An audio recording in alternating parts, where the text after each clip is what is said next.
محترم خواتین، آج ہم لوگ یہاں پر اس لیے جمع ہوئے ہیں کہ عید الاضحیٰ کا عید میلاد تقریب رکھا گیا ہے۔ مجلس بچاؤ تحریک کے قیام سے لے کر آج کی تاریخ تک مسلسل مرحوم صدر غازی ملت الحاج محمد امان اللہ خان صاحب کے دور سے یہ روایت رہی کہ رمضان اور بقرعید کے بعد میں مجلس بچاؤ تحریک کے زیر اہتمام ایک عید میلاد تقریب رکھی جاتی ہے، اور وہ عید میلاد تقریب کا منشا و مقصد یہ رہتا ہے کہ چاہے وہ رمضان کے مہینے کے بعد میں عید میلاد ہو یا عید الاضحیٰ کے موقع کے بعد میں عید میلاد ہو، یہ منشا و مقصد یہ ہوتا ہے کہ خاص طور پر جو رمضان کا مہینہ ہم گزارتے ہیں، جس طریقے سے آنے والے مہینوں میں تحریک کے کارکنوں کو ایک پیغام دیا جاتا ہے۔ یہ پیغام کیا دیا جاتا ہے کہ تحریک کے کارکن کس طریقے سے عوام کے ساتھ رہے، اپنی ذمہ داری کو کس طریقے سے نبھائے، اور ایک سچے اور نیک صالح مسلمان کی حیثیت سے معاشرے میں کیسا رہے۔ بقرعید یعنی عید الاضحیٰ کے موقع کے بعد یہ پیغام دیا جاتا ہے کہ کس طریقے سے سنت ابراہیمی کی تکمیل کریں، اور ایثار و قربانی کا جو پیغام ہے اللہ نے قرآن کے ذریعے مسلمانوں نے یعنی عالم اسلام کو دیا، اس کو ہم کیسے منوانا چاہیے، اور جو حالات حاضرہ ہوتا ہے تمام تحریک کے کارکنوں کو جمع کیا جاتا ہے، آپس میں بیٹھ کر ہم تفصیل سے گفتگو کرتے ہیں کہ آیا شہر کے سیاسی حالات کیا ہے، اسٹیٹ کے کیا حالات ہیں، ہندوستان کے کیا حالات ہیں، یہ ہم گفتگو کرتے ہیں۔ اسی طرز پر آج کا یہ عید میلاد تقریب رکھا گیا ہے۔ میرے فاضل مقرر الحاج مولانا سید طاہر صاحب نے تو عید الاضحیٰ کے بارے میں آپ کو تفصیل سے سمجھایا، اس کو ایک قدم آگے لے جاتے ہوئے میں جو حالات گزر رہے ہیں آج کل ہندوستان میں اس پر گفتگو کروں گا۔ خاص طور پر آج سے 15 مہینے پہلے جو ہندوستان میں سرکار آئی ہے، جو سارے ہندوستان کے مختلف علاقوں سے نریندر مودی یعنی بھارتیہ جنتا پارٹی کی جو سرکار آئی ہے، ہندوستان کی تاریخ کے بعد سے لے کر آج کی تاریخ تک ایسا بی جے پی کو کسی نے اتنا ابھرتے ہوئے نہیں دیکھا۔ لیکن آج اس کو کہا جاتا ہے کہ انگلش میں ایک ورڈ ہے میجورٹیرین گورنمنٹ، یعنی میجورٹیرین گورنمنٹ کے معنی کیا ہے کہ کمزور کو بولنے کا حق نہیں، مظلوم کو بولنے کا حق نہیں، یعنی کوئی ایسا موقع نہیں دیا جاتا ہے کہ کوئی، اور یہ میجورٹیرین ہندوتوا گورنمنٹ اگر میں کہوں تو یہ غلط نہیں۔ بی جے پی کی سرکار آج جس مقام پر بھارتیہ جنتا پارٹی ہے، یہ 1 یا 2 دن میں نہیں آئی ہے۔ ہم کو ان سے سبق لینا ضروری ہے کہ انہوں نے آج سے تقریباً 75 سال پہلے ایک تحریک چالو کی تھی جس کا نام راشٹریہ سوئم سیوک سنگھ RSS رکھا، اور وہ تنظیم مسلسل ہندوستان کے کونے کونوں میں جا کر ایک جو لڑکا پیدا ہوا اس کو لے کر ٹریننگ دیتے گئے۔ ایسا ہر بستی میں ایک 25 سے 50 آدمیوں کو انہوں نے ٹریننگ دی، اور وہ RSS آج بی جے پی کا بیک بون بن کر آج پولیٹیکل پاور میں آئے ہیں۔ کل تک بی جے پی بھارتیہ جنتا پارٹی اقتدار پر نہیں تھی تو یہ عموماً ہوتا تھا کہ فسادات کے ذریعے ہندوستان میں مختلف مقامات پر فسادات کروائے جاتے تھے، یعنی ہندوتوا 2 ٹائپ کا ہندوتوا، ایک وہ سافٹ ہندوتوا اور ایک وہ ہارڈ ہندوتوا۔ سافٹ ہندوتوا بھی ہمارے لیے نقصان دہ، اور ہارڈ ہندوتوا بھی ہمارے لیے نقصان دہ ہے۔ میں یہ نہیں کہتا کہ کوئی سیکولر اگر ہندو ہمارے لیے نقصان دہ ہے یا ہندوستان کے لیے نقصان دہ ہے، بلکہ میں یہ ضرور کہوں گا کہ وہ آر ایس ایس کا ہندوتوا ماننے والی شخصیت، وہ آر ایس ایس کا جو پرچارک ہے جو ہندوتوا کو پریکٹس کرتا ہے، وہ نہ صرف ہندوستان کے مسلمانوں کے لیے نقصان دہ ہے بلکہ ہندوستان کی ایک جہیتے کے لیے نقصان دہ ہے، ہندوستان کی سیکولرزم کے لیے نقصان دہ ہے۔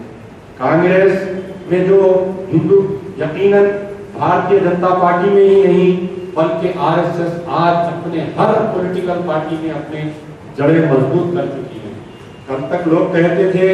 کہ کانگریس ایک سیکولر جماعت ہے، یقیناً ہندوستان میں اگر سیکولرزم کی بقا ہے تو ہندوستان کی ایک بڑی پارٹی ہونے کے ناطے، ہندوستان کی ایک سب سے بڑی جمہوری پارٹی ہونے کے ناطے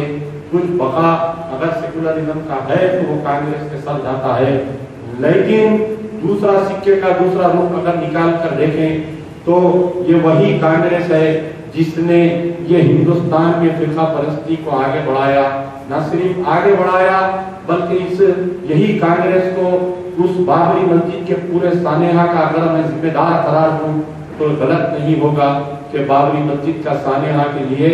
نہ صرف بابری مسجد کی سانحہ کے لیے میں کانگریس کو ذمہ دار قرار دوں گا بلکہ بابری مسجد کی شہادت کے بعد سے لے کر آج کی تاریخ تک جو بابری مسجد کے اندر، بابری مسجد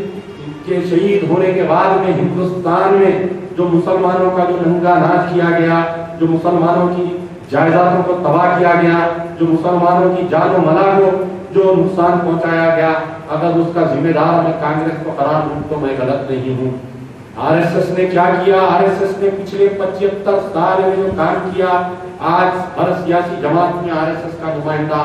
آج آپ پولیس کے ہر پولیس اسٹیشن میں جائیں گے تو جو اس پولیس اسٹیشن کا بڑا اعلیٰ عہدیدار ہے آپ سے اتنی اچھی گفتگو کرے گا، اسلام کے بارے میں گفتگو کرے گا، قرآن اور حدیث کی روشنی میں آپ سے گفتگو کرے گا، آپ کو انسانیت کی بنیاد پر گفتگو کرے گا،